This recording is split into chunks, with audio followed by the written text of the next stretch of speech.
Okay, welcome आप सभी का। तो आज अपना टॉपिक जो रहेगा उसमें अपन पढ़ेंगे प्रोटीन सीक्वेंसिंग, है ना। जैसे एक लेवल तो था कि हम बायोमोलिक्यूल्स को आइसोलेट करते हैं, प्यूरिफाई करते हैं, एक्सट्रैक्शन करते हैं ना। फिर दूसरा स्टेप आता है कि जो भी हमारे पास बायोमोलिक्यूल होते हैं उनकी सीक्वेंस पता करना। जैसे अपन डीएनए सीक्वेंसिंग करते हैं ना, वैसे अपन प्रोटीन सीक्वेंसिंग भी करते हैं। दोनों ही इम्पोर्टेंट टॉपिक्स होते हैं। तो आज अपन प्रोटीन सीक्वेंसिंग के बारे में समझेंगे। देखिए, protein sequencing is the practical process of determining the amino acid sequence. वैसे आपको बायोकेमिस्ट्री से पता होना चाहिए कि अगर हम किसी भी प्रोटीन का अमीनो एसिड सीक्वेंस पता करते हैं तो ये उसकी प्राइमरी स्ट्रक्चर कहलाती है। किसी भी प्रोटीन की प्राइमरी स्ट्रक्चर का मतलब होता है उसमें अमीनो एसिड का क्रम क्या है। अगर उसमें अल्फा शीट बनती है ना, अल्फा हेलिक्स बनती है, बीटा शीट बनती है और कुछ बनता है, वो सेकेंडरी होते हैं। और अगर फाइनली वो फोल्ड होती है वो टर्सरी होता है। और ऐसे अलग अलग कंपोनेंट अगर आपस में असेंबल होते हैं तो वो क्वाटरनरी होता है। तो प्रोटीन सीक्वेंसिंग से हमें किसी भी प्रोटीन का जो प्राइमरी स्ट्रक्चर है वो हमें ज्ञात होता है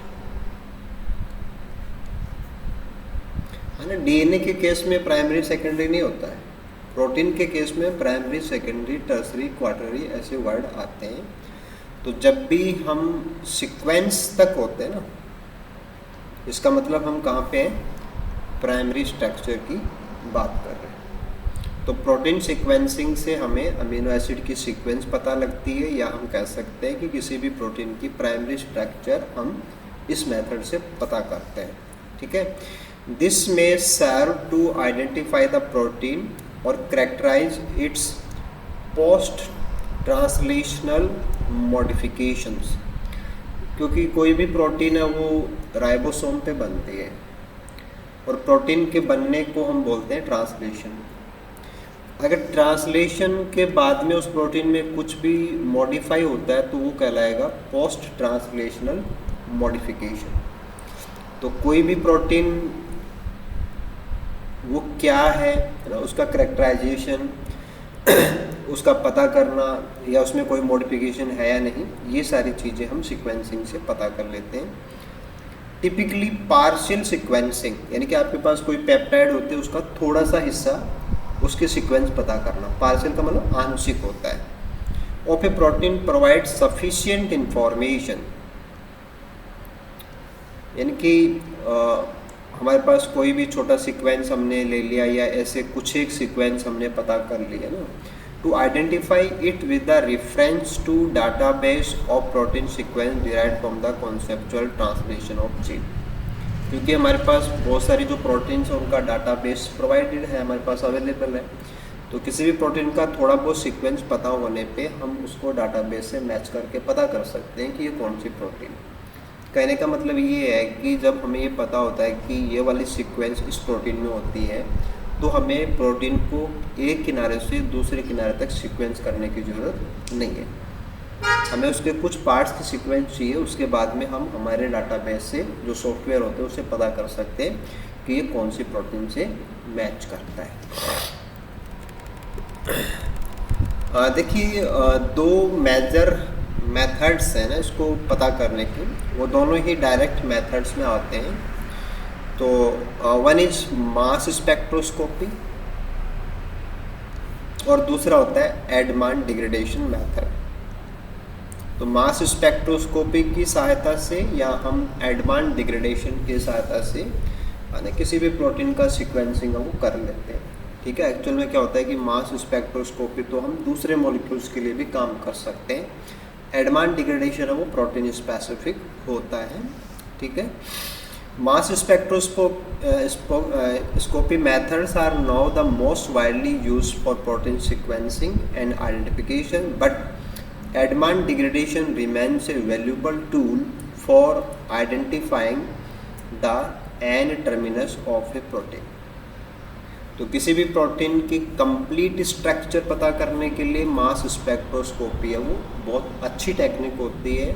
प्रोटीन के अलावा जो हमारे दूसरे मॉलिक्यूल्स हैं उनकी भी हम कंप्लीट स्ट्रक्चर है उससे पता कर सकते हैं। एडवांस डिग्रेडेशन सीक्वेंसिंग में तो काम आता ही आता है। किसी भी प्रोटीन का जो स्टार्टिंग का किनारा होता है उसको अपन एन टर्मिनस बोलते हैं, तो एन टर्मिनस के कैरेक्टराइजेशन के लिए एडवांस डिग्रेडेशन है वो बहुत ही इम्पोर्टेंट प्रोसीजर होता है।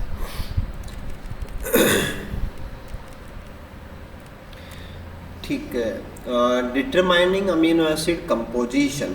देखो दो डिफरेंट चीज़ें होती हैं। जब हम कहते हैं कंपोजिशन, तो कंपोजिशन का मतलब होता है जैसे मान लो कि एक प्रोटीन है उसके अंदर 160 अमीनो एसिड है, तो 160 में से उसमें लाइसिन कितने हैं, है ना, आर्जिनिन कितने हैं, प्रोलिन कितने हैं, तो वो जो संख्या होती है वो तो होता है कंपोजिशन।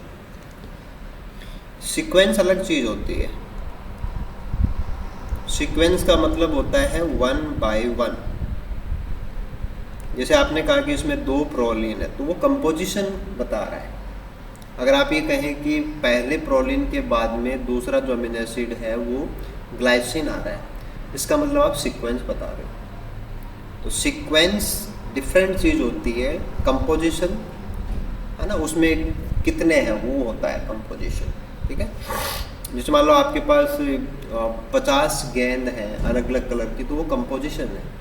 आपने उनको एक लाइन में अरेंज कर रखा है, कितने ग्रीन आई फिर कितनी वाइट आई, वो सीक्वेंस है, राइट। तो it is often desirable to know the unordered amino acid composition, क्योंकि कंपोजिशन हमेशा क्या होता है, अनऑर्डर्ड होता है। सीक्वेंस होते हैं वो ऑर्डर्ड होते हैं। ठीक है, of A protein prior to attempting to find the ordered sequence, as this knowledge can be used to help the discovery of errors in the sequencing process or to distinguish between ambiguous results। ठीक है, ये आपको ये कहना चाह रहा है कि जब हम सीक्वेंसिंग करते हैं तो हमें सीक्वेंसिंग से पहले कंपोजिशन पता करना होता है, क्योंकि हमें कंपोजिशन पता लग जाएगा जैसे हमें पता लगेगा कि उसमें 2 ही सिस्टीन है, राइट। तो फिर हम जब इसको सीक्वेंस करेंगे तो हमारे पास उसमें सीक्वेंसिंग में जैसे मान लो कि सीक्वेंस में पता लग रहा है कि आपको 3 सिस्टीन मिल रहे, इसका मतलब वो गलत है ना। तो अगर हमें कंपोजिशन पता है तो हम बाद में जो सीक्वेंसिंग करते हैं उसकी एरर्स उनको आइडेंटिफाई कर सकते हैं। Knowledge of the frequency of certain amino acids, जैसे अलग अलग प्रोटीन्स में कंपोजिशन ऑफ अमीनो एसिड अलग अलग होता है। कुछ अमीनो एसिड किन्हीं में कम होते हैं, किन्हीं में ज़्यादा होते हैं। ठीक है, फ्रीक्वेंसी का मतलब होता है कि कोई अमीनो एसिड बार बार आ रहा है या नहीं आ रहा, वो फ्रीक्वेंसी होती है। ठीक है, तो ये हम पता कर सकते हैं। May also be use to choose which protease enzymes are use for the digestion, क्योंकि जो आपकी पेप्टाइड बॉन्ड होता है उसको तोड़ने वाले एंजाइम्स को अपन प्रोटीज बोलते हैं, और प्रोटीज एंजाइम्स हैं वो अमीनो एसिड स्पेसिफिक होते हैं। तो ज़्यादातर कौन से अमीनो एसिड हैं, तो हम बैकबोन को तोड़ने के लिए उनके अकॉर्डिंग जो प्रोटीज एंजाइम्स हैं उनका इस्तेमाल करेंगे। जब हमें पता ही नहीं है कि अमीनो एसिड कौन से कम है कौन से ज़्यादा है, तो हम स्पेशल जो प्रोटीज उनका इस्तेमाल नहीं कर पाएंगे। द मिस इनकॉर्पोरेशन, यानी कि जो गलती से लग जाए, of low levels of non standard amino acid, जैसे कि नॉरल्यूसिन है, और भी बहुत सारे अमीनो एसिड हैं जो प्रोटीन में नहीं होते लेकिन वैसे पाए जाते हैं, वो नॉन प्रोटीनियस अमीनो एसिड कहलाते हैं, नॉन स्टैंडर्ड, है ना। May also be determine. A generalised method often referred as amino acid analysis for determining amino acid frequency. ठीक है, उसमें क्या क्या आएगा, हाइड्रोलाइसिस,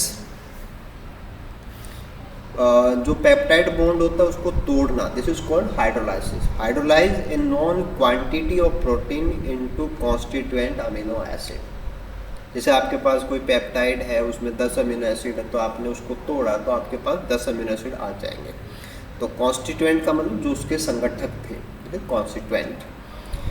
सेपरेट एंड क्वांटिफाई, यानी कि कौन कितने हैं इनका नंबर पता करना, of the amino acid in सब पे। पहला बात आती है कि हम हाइड्रोलाइसिस कैसे करते हैं या हाइड्रोलाइसिस के तरीके क्या होते हैं। तो जब आप बायोकेमिस्ट्री पढ़ते हैं तो वहाँ भी हाइड्रोलाइसिस के बहुत सारे मेथड्स आते हैं। तो यहाँ जो कॉमनली यूज मेथड्स है उसकी बात करेंगे कि हाइड्रोलाइसिस का मतलब होता है पेप्टाइड बॉन्ड को तोड़ना। और पेप्टाइड बॉन्ड्स होते हैं वो काफ़ी स्ट्रॉन्ग बॉन्ड होते हैं क्योंकि उसमें पार्शियल डबल बॉन्ड के करैक्टर्स होते हैं। ठीक है, रिजिड प्लेन की कॉन्सेप्ट आती है, ट्रांस प्लेन की कॉन्सेप्ट आती है। तो hydrolysis is completed by heating a sample of protein in 6 molar hydrochloric acid at 100 to 110 degree centigrade for 24 hours or longer। तो किसी भी प्रोटीन को जब हम एक स्ट्रॉन्ग एसिड के साथ रिएक्ट कराते हैं तो उसके सभी बॉन्ड्स टूट जाते हैं, है ना। एक तो कुछ एक बॉन्ड टूटेगा तो फिर हमारे पास ओलिगोपेप्टाइड्स बनेंगे ना, छोटे छोटे फ्रैगमेंट्स बनेंगे। अगर हम सारे बॉन्ड तोड़ देंगे, जैसे कि आप स्ट्रॉन्ग HCl काम में ले रहे हैं, 6 मोलर HCl काम में ले रहे हैं, तो all bonds will be hydrolysed. Proteins with many bulky का मतलब जो साइज में बड़े होते हैं, हाइड्रोफोबिक मोस्टली जो पानी को रिपेल करते हैं, हाइड्रोफोबिक ग्रुप्स में require longer heating period. However these conditions are so vigorous that some amino acid जैसे कि आपके सेरीन थ्रोनिन है, tyrosine, tryptophan, glutamine and cysteine are also degraded. यानी कि पेप्टाइड बॉन्ड तो टूटेंगे ही टूटेंगे। अगर आपने प्रोलॉन्ग्ड हीटिंग की है या प्रोलॉन्ग रिएक्शन आपने कराई है तो हमारे कुछ अमीनो एसिड्स हैं वो भी टूटने लग जाते हैं।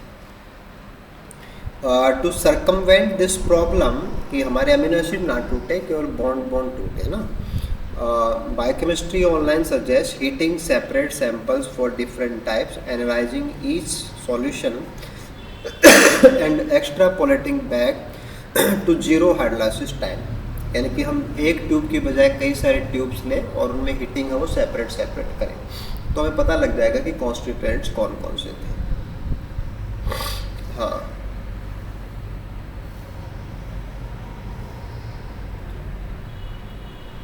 जैसे कुछ थायोल रिएजेंट्स हैं, फिनॉल्स हैं, इनका इस्तेमाल कर सकते हैं to protect the tryptophan and tyrosine from attack by chlorine and preoxidising cysteine. You also suggest measuring the quantity of ammonia evolve to determine the amide hydrolysis. कि हम प्रोटीन्स को पहले हाइड्रोलाइज करेंगे तो हमें हमारे जो उसको बनाने वाले अमीनो एसिड्स हैं उनकी सीक्वेंस, उनका कंपोजिशन, सीक्वेंस में कंपोजिशन पता लग जाता है। हम क्या इस्तेमाल करते हैं, ये हमारी कंडीशन है। 6 मोलर HCl का इस्तेमाल करते हैं 100 से 110 डिग्री सेंटीग्रेड पे लगातार लगभग 24 घंटे के लिए हम मिक्सर को रखते हैं।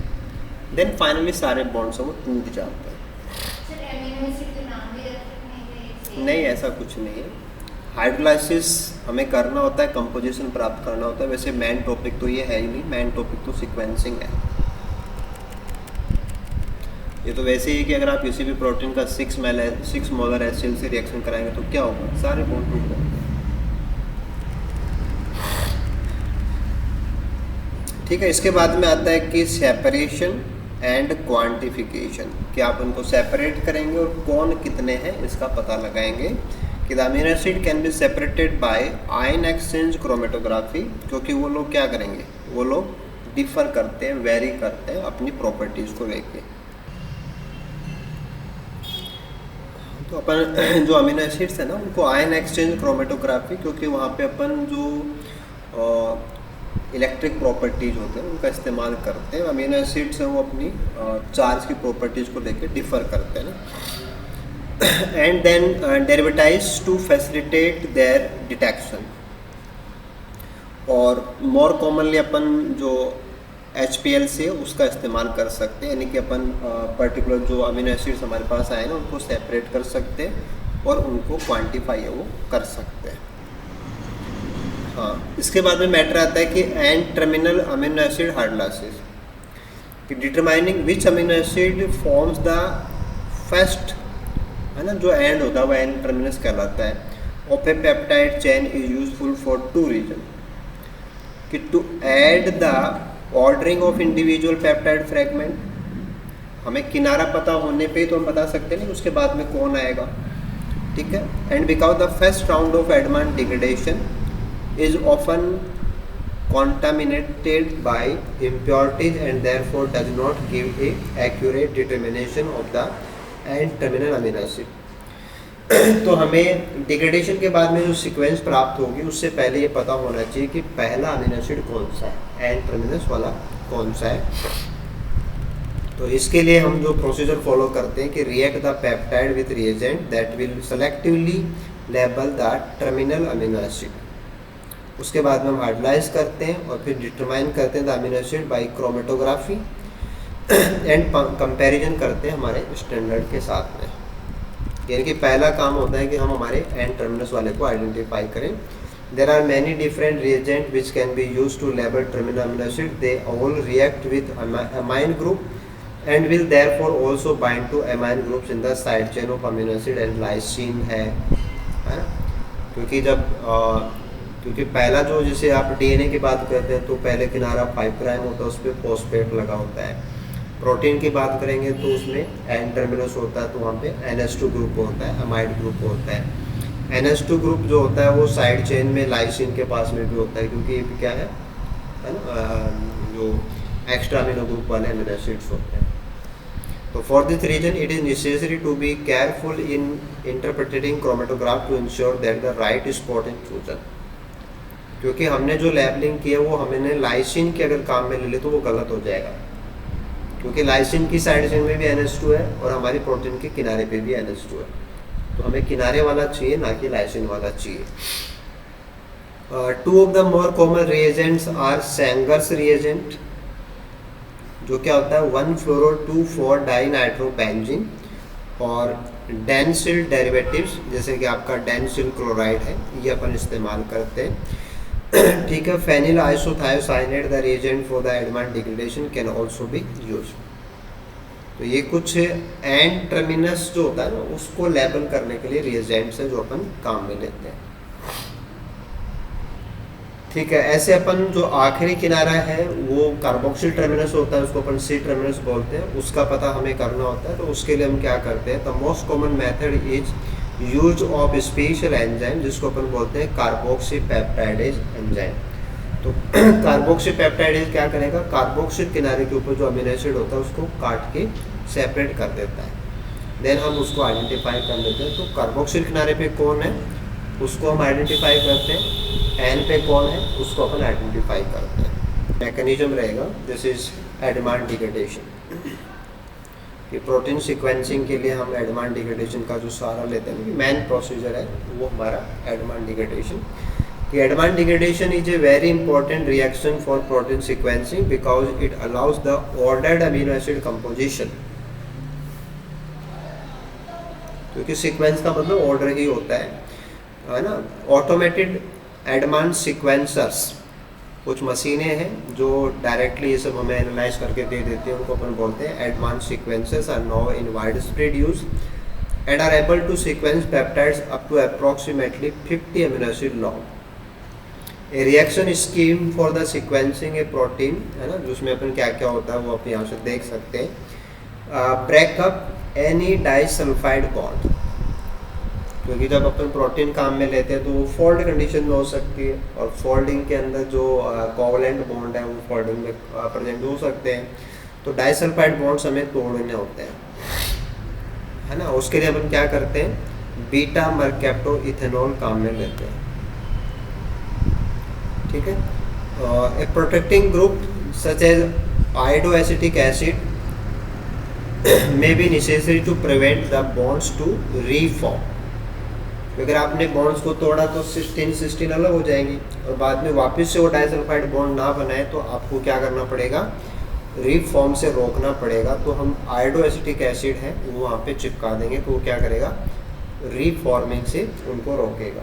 तो बॉन्ड एक बार तोड़ेंगे फिर दोबारा ना बने, इसके लिए आयोडोएसिटिक एसिड इस्तेमाल करते हैं। Separate and purify the individual chains of the protein complex if there are more than one। एक से ज़्यादा प्रोटीन है तो आपको जो भी काम में लेना उसको सेपरेट कर लेंगे। Determine the amino acid composition for each chain. Determine the terminal amino acid. Break up chain into fragments under 50 amino acid long. Separate and purify fragment. Determine sequence of the each fragment, क्योंकि 50 के window के अंदर आपको information देता है. Repeat with different pattern of cleavage. Construct the sequence of the overall protein. तो ये हमारा एडवांस डिग्रेडेशन का मेथड होता है कि हम इस प्रकार से उसको प्रोसीजर फॉलो करते हैं. फिर आता है कि digestion into peptide fragments. Peptides longer than 50 to 70 amino acid can not be sequence reliably by advance degradation. 50 से बड़े जो फ्रैगमेंट्स होंगे वो यहाँ पे ज़्यादा विश्वसनीय तरीके से उनकी सीक्वेंसिंग नहीं बताता है. तो long proteins need to be broken up into small fragment that can be sequence individually. Digestion is done either by endopeptidase, जैसे एंडोन्यूक्लियस एंजाइम होते हैं वैसे एंडोपेप्टाइडेज जैसे कि आपका ट्रिप्सिन है, पेप्सिन है, और बायोकेमिकल रिएजेंट जैसे कि आपका CNBR होता है, साइनोजन ब्रोमाइड है. इनसे हम क्या करते हैं, पेप्टाइड को बीच में से तोड़ते हैं ताकि हमारे जो टुकड़े हैं वो 50 से छोटे हो जाएं.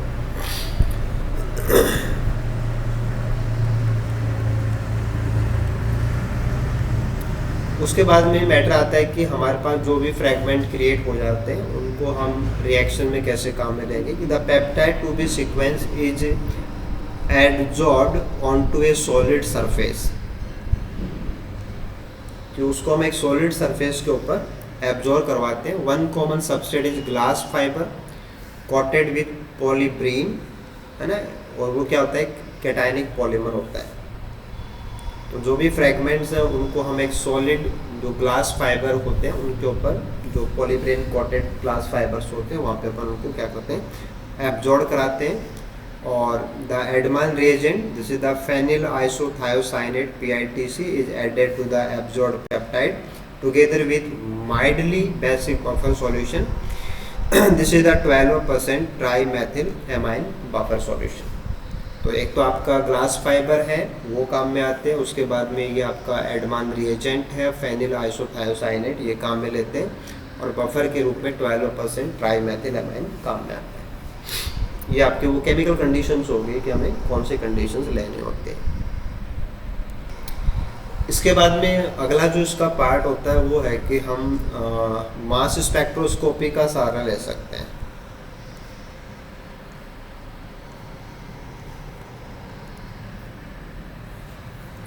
कि protein identification is the process of assigning a name of protein of interest based on its amino acid sequence. Typically only part of the protein sequence need to be determined experimentally in order to identify the protein with reference database, जो हमने अभी बात की थी. ठीक है.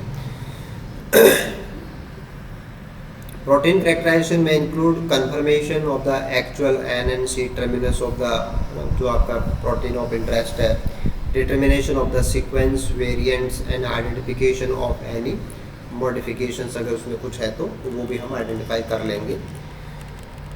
One is proteolytic digestion, जो कि हमने एडमान में भी किया था, पेप्टाइड्स को तोड़ा था.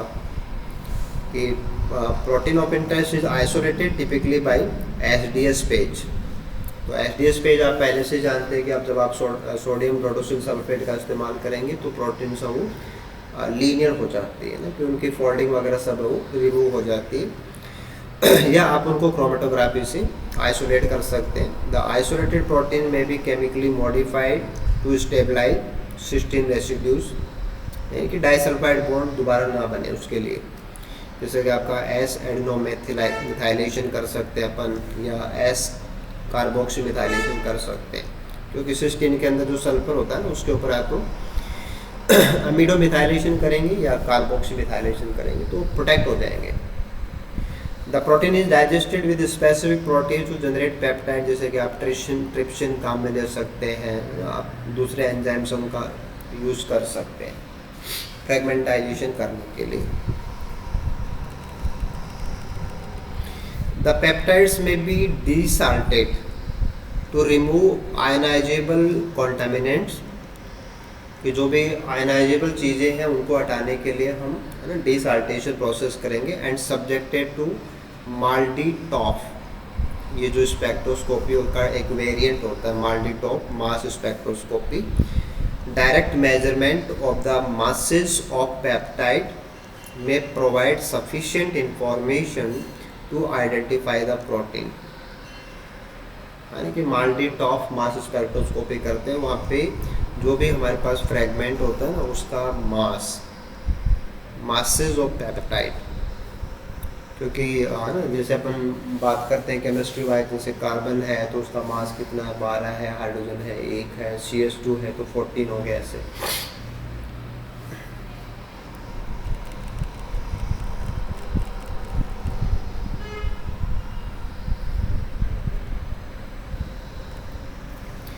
Depending on the type of mass spectrophotometer, कि आप किस प्रकार का मास स्पेक्ट्रोफोटोमीटर काम में ले रहे हैं। फ्रेगमेंटेशन ऑफ पेप्टाइड आयंस, क्योंकि जब आप उसको तोड़ेंगे उस पर चार्ज हो सकता है, चार्ज होता है आप उसको आयन बोलेंगे, में occur via a variety of mechanism, जैसे कि आपका कोलिजन इंड्यूस डिसोसिएशन हो सकता है या पोस्ट शॉर्ट डीके हो सकता है। In each case the pattern of fragment ions of a peptide provide information about it's sequence.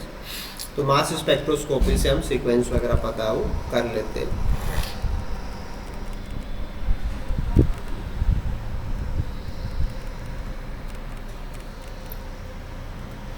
हाँ, ये जो आपका मैटर आएगा कि डी नेवो सीक्वेंसिंग, डी नेवो का मतलब होता है जो न्यूली ऐड हुआ ना, न्यू सिंथेसिस।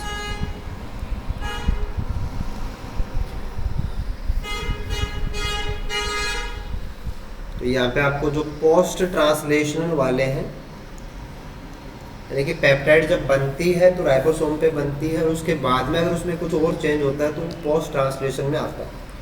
तो पोस्ट ट्रांसलेशन का मतलब पेप्टाइड बनने के बाद जो हुआ, यानी कि जो नया जो मॉडिफिकेशन हुआ है तो वो डी नेवो सीक्वेंसिंग में आते हैं। एन और सी का आपने देख ही लिया था, पोस्ट मॉडिफिकेशन है।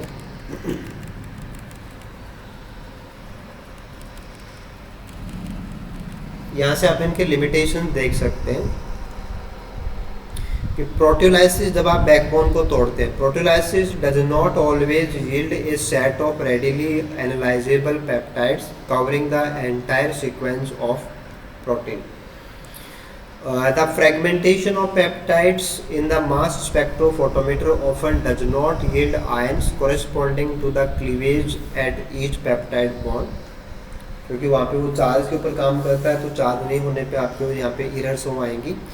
द डिड्यूस सीक्वेंस, डिड्यूस का मतलब जो हम पता लगाते हैं, the deduce sequence for each peptide is not necessarily complete. The standard methods of fragmentation do not distinguish between leucine and isolation residues since they are isometric। तो कुछ problems हैं जो यहाँ पे एज ए लिमिटेशन से वो रह सकती है। Because the Edman degradation proceed with from the end terminus of the protein, it will not work if the end terminus has been chemically modified। अगर किसी प्रोटीन का एंड टर्मिनस है वो मॉडिफाइड हो रखा है, जैसे वहाँ पे एसिटिल ग्रुप जुड़ा हुआ है या पायरोग्लूटामिक एसिड वहाँ पे जुड़ा हुआ है, तो वो वहाँ पे प्रॉपरली काम है वो एडमान डिग्रेडेशन नहीं कर पाएगा। देखो ये वाला सेक्शन आपको ये बताएगा कि आप किसी भी प्रोटीन की सीक्वेंस क्या होगी, इसको आप प्रेडिक्ट कर सकते हो फ्रॉम डीएनए आरएनए सीक्वेंस, क्योंकि प्रोटीन जो बनेगी वो राइबोसोम के ऊपर जेनेटिक कोड के अकॉर्डिंग बनती है, और जेनेटिक कोड क्या होगा ये डीएनए आरएनए की जो सीक्वेंस होती है उससे आप पता कर सकते हो, ठीक है ना। क्योंकि वो सेंट्रल डॉगमा का मैकेनिज्म हो जाएगा कि जो सीक्वेंस है न्यूक्लियोटाइड की डीएनए में, उससे फिर एमआरएनए बनाते हो आप, और एमआरएनए में जो आएगा उसको आप कोडॉन बनाते हो, और फिर कोडॉन से हम अमीनो एसिड्स सब लगाते हैं।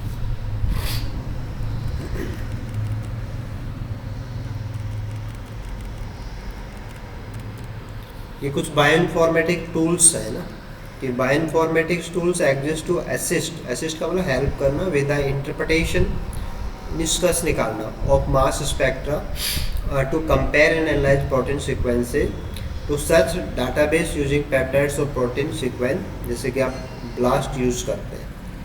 तो ये पूछा जाता है, कई बार क्वेश्चन में आ जाता है ब्लास्ट टेक्निक।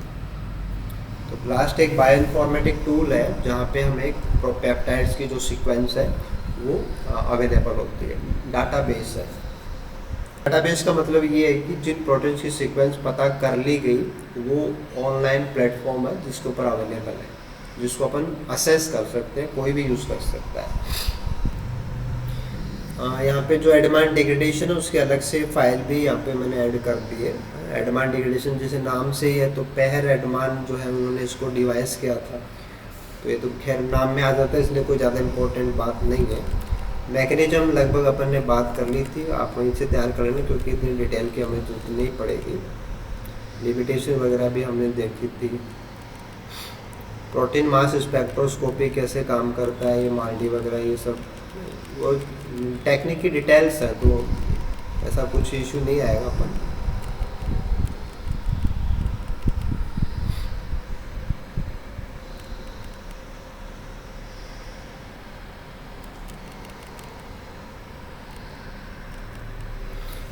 ये आप थोड़ा सा देख सकते हो कि जो मास स्पेक्ट्रोस्कोपी होती है ना उसमें अपन एम-जेड रेशियो काम में लेते हैं।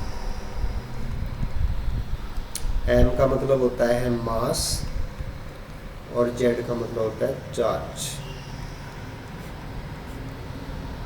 तो मास स्पेक्ट्रोस्कोपी जब हम करते हैं तो हमारे पास जो भी मॉलिक्यूल होता है उसके हम टुकड़े करते हैं, इलेक्ट्रॉन्स की बौछार करके टुकड़े करते हैं, और जो टुकड़ा बनता है उसका मास कितना है, मास का मतलब एटॉमिक मास, और उस पर चार्ज कितना है, उससे उसका एम-जेड रेशियो निकलता है। एम-जेड रेशियो से फिर हमें उसकी जो स्ट्रक्चर है वो पता लगती है।